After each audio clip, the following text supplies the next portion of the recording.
اور عوام کو وہی ٹرک کی بتی کے پیچھے لگایا ہوا ہے. اور ہم عوام کے جو وسائل ہیں, عوام کے ٹیکسز کا پیسہ ہے, ہم ان سے اگر کوئی ویژن والا, کوئی پڑھا لکھا بندہ پلاننگ کے تحت ان کو خرچ کرتا تو میں سمجھتی ہوں کہ بہت سی محرومیاں ہمارے علاقے کی ختم ہو سکتی تھی.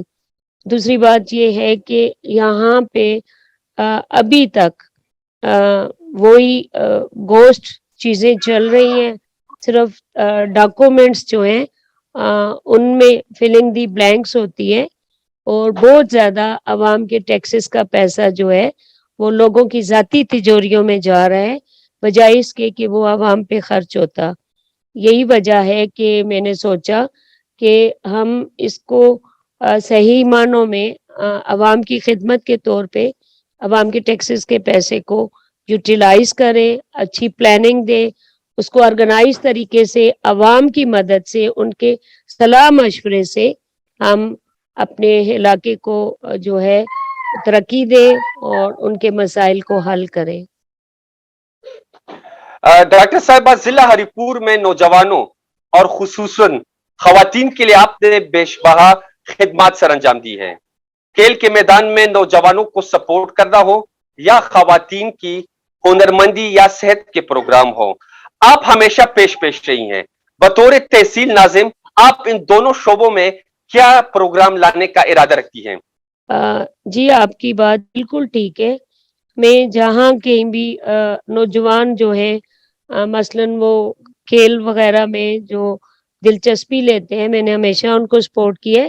لیکن یہ بہت انفارچونیٹ بات ہے کہ کہیں بھی نوجوانوں کے لیے شہر میں یا تحصیل میں کہیں پہ بھی کھیل کے میدان نہیں ہیں جہاں پہ وہ کھیل سکیں. جتنے بھی بیچارے کھلاڑی ہیں جو کھیلنا چاہتے ہیں وہ ادھر ادھر لوگوں کے پلاٹس جو ہیں ان کو یوز کرتے ہیں, پھر کہیں ان کو اجازت نہیں ملتی, لوگ ان کو منع کر دیتے ہیں اور ان کو ڈس اپوائنٹمنٹ ہوتی ہے. تو ایک تو میرا یہ ٹارگٹ مند اور اچھی پروگریس کے لیے نوجوانوں کی, تاکہ کیونکہ کھیل جو ہے وہ اچھے دماغ کا ضامن ہوتا ہے, تو یہ ایک اچھی سرگرمی ہوتی ہے. تو ہر جگہ پہ ان کے لیے کھیل کے گراؤنڈز ہونے چاہیے, وہ میری پلاننگ میں شامل ہے. اس کے علاوہ خواتین کے لیے بہت سی ہماری ہنرمند خواتین ہیں جو بہت سے ہنر جانتی ہیں, لیکن وہ اپنے گھروں میں بیٹھی ہیں. ہم بلدیاتی جو سسٹم ہے, چونکہ اس میں بہت سپیس ہے اس کو آرگنائز کرنے کا, تو ہم ایسے سینٹرز کھول سکتے ہیں کہ خواتین گھر بیٹھے بٹھائے اپنے ہنر کو استعمال کرتے ہوئے نہ صرف اپنی جو روایتی چیزیں ہیں ان کو ترقی دے سکتی ہیں, بلکہ وہ گھر بیٹھے بٹھائے اچھی خاصی ارننگ بھی کر سکتی ہیں. اور ہم اس کو نہ صرف نیشنل سطح پہ بلکہ انٹرنیشنلی بھی ہم ان کا یہ جو کام ہے اس کو متعارف کروا سکتے ہیں. اس کے علاوہ یہ ہے کہ صحت کے حوالے سے بھی ابھی بھی اتنے علاقے ہمارے ہری پور میں ایسے ہیں, اپنے گاؤں کے لیول کے جگہ پہ کوئی ڈسپینسری, کوئی جو فرسٹ ایڈ ہے وہ میسر نہیں ہوتی. تو چونکہ الیکشن میں ہم ہر گاؤں میں ہر کونے کریے میں جاتے ہیں, تو ہمیں وہ ہماری پلاننگ میں ساتھ ساتھ یہ شامل ہوتا جاتا ہے کہ کس گاؤں کو کیا چیز چاہیے, کس کو کون سی پرابلمز ہیں. اور سیم تھنگ یہ جو ہے وہ نوجوان لڑکیوں کی ہے. ہماری بہت سی جو بیٹیاں ہیں وہ ماشاء اللہ ماسٹر ڈگریز لے کے گھروں میں بیٹھی ہوئی ہیں. ان کے روزگار کے لیے کسی نے کوئی اقدامات نہیں کیے. بس ایک ہی بات ہے جی کہ لڑکی جو ہے اس کو شادی کر کے دے دو, اور جب خدا نہ خواستہ کسی وجہ سے کوئی مصیبت آن پڑتی ہے تو وہ اپنے روزگار کے قابل نہیں ہوتی. تو میں سمجھتی ہوں ایسے بہت سے پروگرامز ہیں جو ہم اپنی پڑھی لکھی جو بچیاں ہیں ان کے لیے ہم بہت اچھے پروجیکٹ دے سکتے ہیں. اس کے علاوہ میں یہ بات بتاتی چلوں کہ ہمارے ایک منسٹری ہے جس کو وومن ڈیولپمنٹ کے نام سے یاد کیا جاتا ہے, لیکن انفارچونیٹلی جو وومن ڈیولپمنٹ منسٹری کے فنڈز ہیں وہ کبھی خود ٹھیک تو ہے وہ نہ صرف اپنے بلدیاتی فنڈ اور ریسورسز یوز کر سکتی ہے، بلکہ وومن ڈیولپمنٹ سے بھی ہم اپنی خواتین کے لیے، چاہے وہ ہنرمند خواتین ہیں، ان پڑھ خواتین ہیں، چاہے ہماری پڑھی لکھی خواتین ہیں، ان کے لحاظ سے ہم ان کے لیے بہت زیادہ پروجیکٹس جو ہیں اپنے علاقے کے لیے لا سکتے ہیں. تو میرا یہی ایم ہے کہ پالیٹکس جو ہے وہ علاقے کی خدمت کے لیے کی جاتی ہے، اور میں سمجھتی ہوں کہ چونکہ میری پارٹی کا بھی یہی منشور ہے، جو ہمارے ایاد محمد ایاد خان شیرپاؤ صاحب تھے، میری بڑی اچھی لک ہے کہ مجھے ان سے بھی ملنا، گو کہ میں ایج میں بہت چھوٹی تھی، ان سے ملی ہوں، ان کے ساتھ باتیں کی ہیں. جب وہ انہوں نے ہری پور میں پہلا گورنمنٹ ڈگری کالج دیا تھا، تو وہ جب سٹیج پہ آئے تھے، میں نے ان کو گلدستہ دیا تھا، ان کے گلے میں ہار ڈالا تھا. تو اس کے علاوہ ایاد شیرپاؤ کو یہ کریڈٹ بھی جاتا ہے کہ انہوں نے متاثرین تربیلا ڈیم کے ساتھ جو بلائی کی ہے، اس کو متاثرین تربیلا ڈیم کبھی بلانا بھی چاہیں تو بھول نہیں سکتے. انہوں نے ان کی ٹرانسفر کے لیے، جتنے سامان ٹرانسفر کے لیے جتنے اخراجات تھے، انہوں نے بولا تھا، اور ہوا بھی ایسا کہ حکومت، اس وقت کی حکومت میں جب وہ گورنر تھے تو برداشت کیا. اس کے علاوہ انہوں نے متاثرین کو یہ اجازت دی تھی کہ جب جھیل کا پانی خشک ہو جائے گا تو وہ مالک، اوریجنل مالک ہوگا، وہ اپنی فصل لے سکے گا.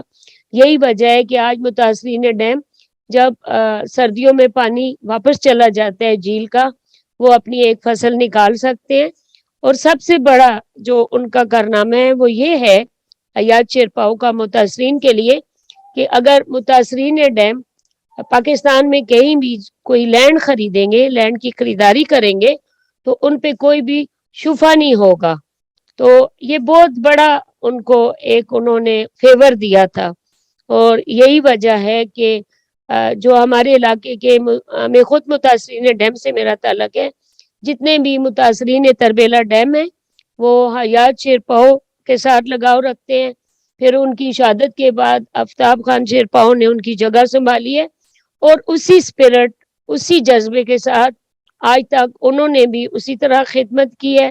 اور ہمارے ہری پور میں جتنے بھی میگا پروجیکٹس ابھی تک ہیں جو کام کر رہے ہیں، انکلوڈنگ یونیورسٹی کیمپس، وہ سارے جب آفتاب خان سی ایم تھے، شیرپاؤ صاحب، تو انہوں نے دیے تھے. اور عوام، ہماری پور کی عوام کو یہ ساری باتیں یاد ہیں اور پتہ ہے. اور میں امید کرتی ہوں کہ قومی وطن پارٹی یا آفتاب احمد خان شیرپاؤ کی پارٹی کی ایک ادنا رکن ہونے کی حیثیت سے وہ ان سارے احسانوں کا بدلہ چراغ کو ووٹ دے کے ضرور دیں گے. اور ماشاءاللہ میری کیمپین بہت اچھی چل رہی ہے. جتنے بھی لوگ ہیں انہوں نے میری پذیرائی کی ہے، مجھے عزت دی ہے، کیونکہ ان کو پتہ ہے کہ میرے پیچھے میرا اسٹرانگ لیڈر آفتاب احمد خان شیرپاؤ کھڑا ہے، جو کبھی کسی کے ساتھ ناانصافی نہیں کرتا اور ہمیشہ ورکر کے پیچھے کھڑا ہوتا ہے. اور انہی صلاحیتوں کی وجہ سے عوام جو ہیں وہ الیکشن کیمپین میں میرا ساتھ دے رہے ہیں، میری عزت افزائی کر رہے ہیں. اور میں پوری امید کرتی ہوں جو میری کیمپین میں کارنر میٹنگز ہیں، جو میرے جلسے ہوئے ہیں، الحمدللہ ابھی تک جتنی بھی میری میٹنگز اور جلسے ہوئے ہیں، میرے جتنے بھی حریف کینڈیڈیٹس ہیں، گو کہ ان کا تعلق بڑی بڑی سیاسی پارٹیوں سے ہے، لیکن کوئی بھی ہماری میٹنگز کو بیٹ ابھی تک نہیں کر سکا، باوجود اس کے کہ جو کچھ لوگ ہیں حکومتی پارٹی کے لوگ، وہ سرکاری جو عملہ ہے اس کو یوز کر رہے ہیں اپنے جلسوں کو بوسٹ اپ کرنے کے لیے. اور سب کو پتہ ہے کہ میں صرف اپنی کیبنٹ کے ساتھ جاتی ہوں، اور جلسے میں لوگ ہماری پارٹی کے قائد کے نام کے پیچھے ضرور آتے ہیں، سنتے ہیں، اور سب وعدہ کرتے ہیں کہ وہ الیکشن میں انشاءاللہ ہمیں کامیاب کریں گے. اور میں سمجھتی ہوں کہ سیاست ایک مقدس پیشہ ہے، اور لوگوں کو میرا ماضی بھی پتہ ہے، میں پہلے بھی ایم پی اے رہی ہوں، ہری پور کو میں نے بڑے پروجیکٹس دیے جن میں ہری پور یونیورسٹی، جس میں پاسپورٹ آفس، جس میں 2 کالج، ایک پرالا کا اور ایک سرائے سالہ کا، خانپور روڈ، ٹی آئی پی کے کانٹریکٹ ملازمین کی پرمننٹ ہونے کا نوٹیفیکیشن، اس کے علاوہ وومن اینڈ چلڈرن ہاسپٹل، اور جو ہاسپٹل جو جب آفتاب خان شیرپاؤ سی ایم تھے بی بی کے پہلے ٹرم میں، اس وقت دی تھی، تو 22 سال اس ہاسپٹل کو بننے میں لگے، اس کو بھی میں نے پریکٹیکل کیا، اس کو چلایا. تو میں سمجھتی ہوں کہ یہ ساری میری خدمات ہیں.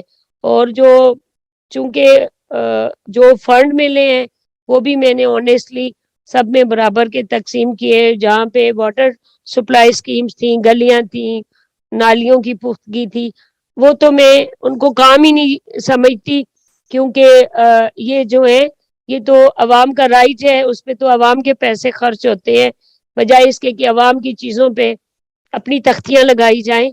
تو ایک بات یہ بھی ہے کہ میں نے کبھی عوام کے ٹیکسوں کے پیسوں پہ اپنی تختی نہیں لگائی، ہمیشہ عوام کی جو امانت ہے وہ ان تک سیف طریقے سے ان تک پہنچائی ہے. اور میں سمجھتی ہوں کہ مجھ سے کسی کو کسی قسم کا کوئی ماضی کے حوالے سے گلہ نہیں ہے. یہی وجہ ہے کہ آج لوگ مجھے آنر دے رہے ہیں. بالکل آپ نے بجا فرمایا کہ سر شہید بھائی وطن حیات کلوزنگ کا ٹائم ختم ہو گیا، کلوزنگ دیجیے گا بس. ٹھیک ہے. ناظرین، یہ تو تھی بلدیاتی الیکشن کے حوالے سے خصوصی پروگرام. پھر ملتے ہیں اگلے امیدوار کے ساتھ. قومی وطن پارٹی کے ساتھ جڑے رہیے گا. 19 دسمبر 2021 کو قومی وطن پارٹی کے انتخابی نشان چراغ کو مت بھولیے گا، کیونکہ شہید وطن حیات محمد خان شیرپاؤ، ملی رہبر جناب آفتاب احمد خان شیرپاؤ اور حیات ثانی سکندر حیات شیرپاؤ کے خیبر پختونخوا کے عوام کے لیے بہت زیادہ قربانیاں ہیں. انشاءاللہ تعالی ایک نئے پروگرام میں آپ کے ساتھ ملیں گے. ابھی ہمیں اجازت دیجیے. اللہ حافظ.